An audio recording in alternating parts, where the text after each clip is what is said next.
les universités haïtiennes.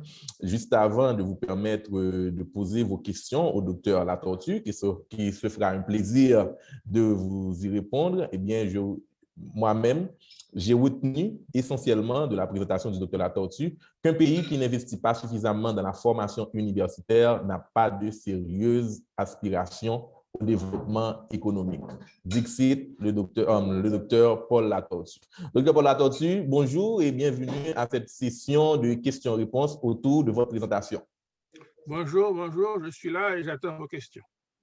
Voilà, et on a une première question pour le docteur Latortue et la première question est ainsi intitulée.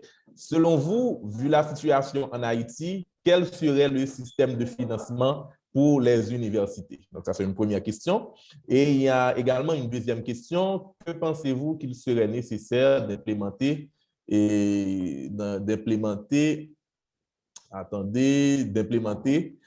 dans le système universitaire haïtien pour former plus d'entrepreneurs? Donc, docteur Latortue, je vous laisse le soin de répondre à ces deux questions en attendant et de pouvoir vous faire parvenir d'autres questions. Ou s'il vous faut que je les reprenne, je les reprendrai avec plaisir. Non, la première question, il s'agit de comment financer, n'est-ce pas vrai, le système universitaire haïtien. Dans tous les pays du monde, l'État a un rôle central dans le financement de l'éducation en général et de l'éducation universitaire aussi en particulier, parce que c'est une étape où les coûts sont suffisamment élevés. Mais il se trouve que l'État haïtien n'arrive même pas à mettre 1% de son budget au niveau du financement de l'éducation universitaire. Donc, ça veut dire que c'est un État complètement défaillant, qu'un État qui fait ça n'a pas d'aspiration au développement du pays, parce que d'où vont venir les ingénieurs pour monter les infrastructures? D'où vont venir les médecins pour prendre soin de la population? D'où vont venir les enseignants pour faire fonctionner l'école? Et si vous n'avez pas ces choses de base, vous ne pouvez pas aspirer à un développement. Donc, c'est ça que j'ai voulu faire ressentir. Mais ceci dit, il n'y a pas que l'État. Et de fait, vous avez vu, beaucoup d'universités privées ont pris naissance dans le pays, mais là encore, il faut faire attention. Il faut faire grande attention. Est-ce que ce sont des universités qui arrivent pour faire du profit, n'importe comment, ou bien ce sont des universités qui sont montées sur une base de non-profit, si vous voulez le mettre ainsi, et ainsi faire un travail de qualité sur le très long terme. Ces deux sortes d'universités privées existent au pays. Les deux existent. Maintenant, elles ont besoin d'appui additionnel, et j'ai cru avoir parlé de cela dans ma présentation. Et le secteur privé, dans la mesure où le secteur privé produit des surplus économiques, eh bien, certains de ces surplus peuvent aller en cadeau. Oui, en cadeau. J'ai bien dit en cadeau, et je répète en cadeau. Parce que il y a des entreprises privées qui ont monté des fondations.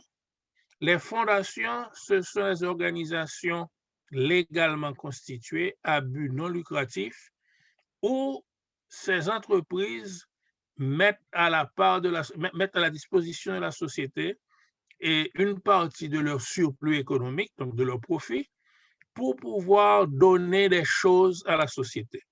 Et vous pouvez aller consulter, les fondations donnent de l'argent en Haïti.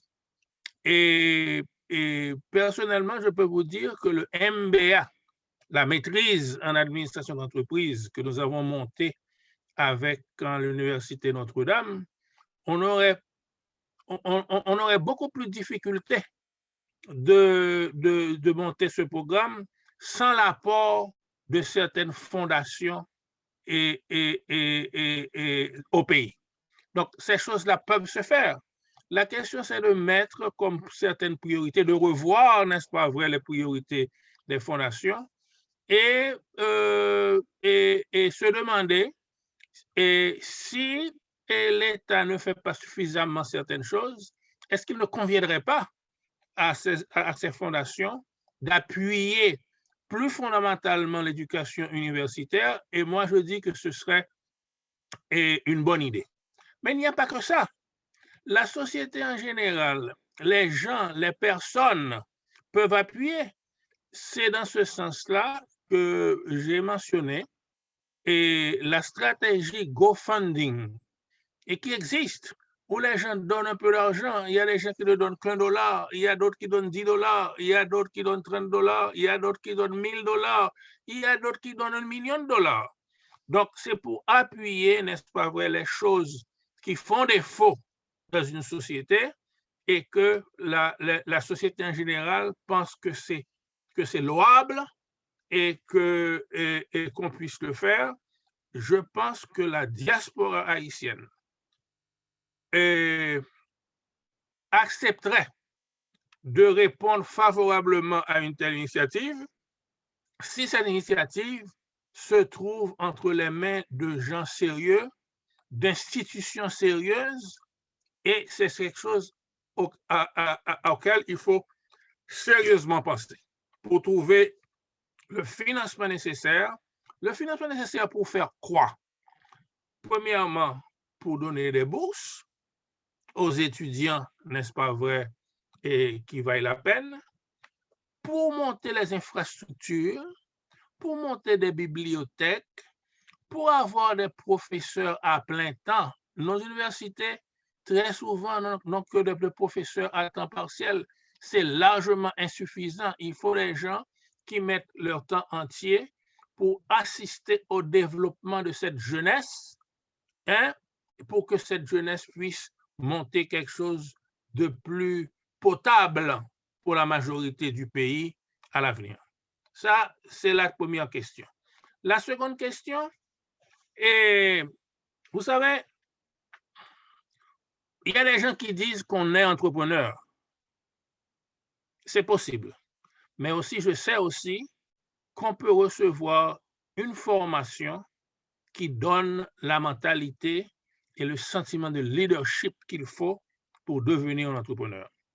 Nous faisons un peu de cela dans notre programme de maîtrise. Il faut le faire davantage. Il faut le faire davantage. Il y a plusieurs universités qui le font au pays, mais avoir des idées de projets, parce que l'entrepreneur a des idées de projets, mais aussi il faut le financement. Il faut le financement responsable, il faut les garanties responsables, et il faut surtout, au sein de la communauté financière, les entreprises dédiées non seulement au financement du court terme, mais au financement aussi du moyen et du long terme. Parce que si on va monter une entreprise, il va y avoir, comment dit-on ça, des investissements sérieux à faire. La banque commerciale prête de l'argent au commerce en général. Donc, il faut d'autres types d'entreprises et je pense que c'est ça le rôle de Profin qui arrive sur le terrain avec une autre façon de faire les choses, une autre façon de financer à long terme. Et je pense que Profin aura un succès énorme à la longue dans le pays. Merci, docteur Latortue, et pour vos éléments de réponse. J'ai une autre question qui me parvient. Et dans cette question, la personne cite un rapport de la Banque mondiale pour parler du phénomène de la fuite des cerveaux, disant que plus de 80% des Haïtiens formés universitaires se trouvent en terre étrangère. Donc, la personne vous demande quel intérêt est pour l'État de financer les universités en Haïti, puisque de toute façon, les personnes ainsi formées vont partir, vont émigrer. Oh, ce n'est pas une fatalité. Il y a des gens qui se trouvent en pays étranger qui auraient préféré être dans le pays. Mais les opportunités d'emploi sont insuffisantes et le désordre politique est un peu trop grand. Et donc, c'est pour ça qu'on parle de changement. Le pays a besoin de changement, le pays a besoin de lancer son économie. Et je suis sûr qu'il y a des Haïtiens, même s'ils sont à l'étranger maintenant, qui auraient préféré retourner au pays pour vivre au pays. Encore une autre question pour vous, docteur Latortue. Donc, dans votre présentation, vous avez clairement fait ressortir l'idée qu'il faut une réforme de l'université en Haïti. Donc, de qui doit provenir ce signal de réforme? Et est-ce que vous pensez que l'État haïtien, dans son état actuel, peut donner des signaux clairs pour orienter cette réforme, vu que l'État haïtien confronte lui-même des difficultés pour assurer son fonctionnement? Non, l'État haïtien, dans son état actuel, c'est un État en pleine défaillance. Donc, je ne peux pas affirmer que l'État haïtien tel qu'il est constitué maintenant s'intéresse à ce genre de choses. Mais cependant, il faut aussi changer l'État. Et qui va changer l'État? Ce sont nous-mêmes, à partir de différents secteurs de la population. Et donc, mais on ne peut pas attendre que ce soit l'État qui fasse tout. Il faut que le secteur privé commence aussi à faire des choses, à oser à faire des choses positives.